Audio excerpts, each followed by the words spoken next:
I'm Teresa Moore. I'm so excited to be speaking with y'all today. So Teresa is one of my parents' really great family friends. We have known each other for about as long as I can remember, and she just has a lot of great insight. So I can't wait to get into it. What made you interested in interior design? I think it started when I was a young girl. My mother would let me decorate her rooms in the house, the living room. She let me decorate my own room.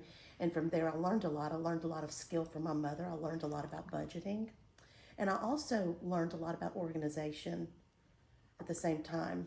And it just, as I went through life and I had to do spaces, I always made sure everything was well appointed and I like pretty things, and I just always made sure I was surrounded by pretty things, and then I realized I could help people do the same.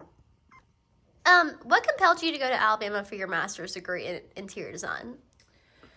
Um, the program was good, and it was convenient for me at the time because I was living nearby, and I applied, I got in, and I had a good experience there and finished.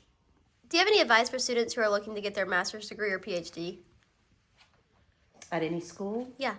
yeah, I think just one step at a time, and it's a PhD is not for everybody. A master's is not for everybody, but if someone is compelled, has the enthusiasm to go on and to learn, I highly recommend get as many degrees as you can, especially while you're young.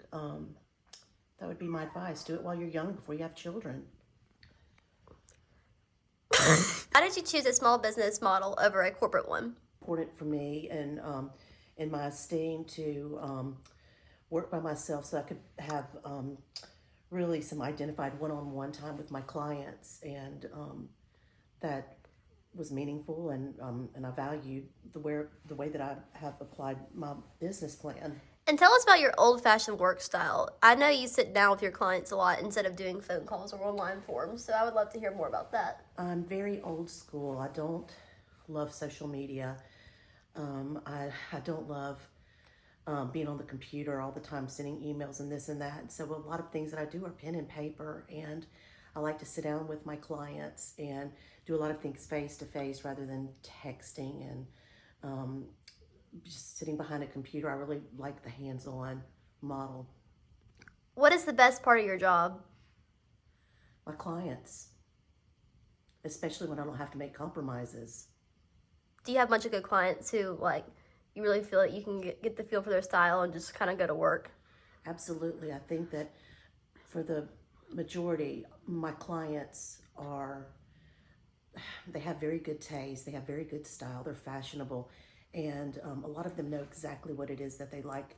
I don't have a lot of clients at a time. I keep it very small, 10 at the most at a time is all I can manage. And what would you say that the worst part of your job is? Probably when I don't have enough clients and I'm not busy enough. It tends to be ebb and flow. Like I said, I try to keep it small, but keep enough that keeps me busy. But when I'm not busy, it time tends to linger, and I don't really enjoy that part of my job. What are some important things that a business owner or a future business owner should know to succeed? Well, I keep using the word organization. You have to be organized. You have to be able to budget money. You can't have a client who wants to spend $2 and you expect four, or you surprise them that you've spent $4. That's very unfair to the client. It's bad business. And so I just think be organized, be money conscious, and definitely bookkeeping, which I find I need sometimes to get help with that. So always, if you need help with something, don't be ashamed to hire somebody to do the things that you don't feel comfortable handling.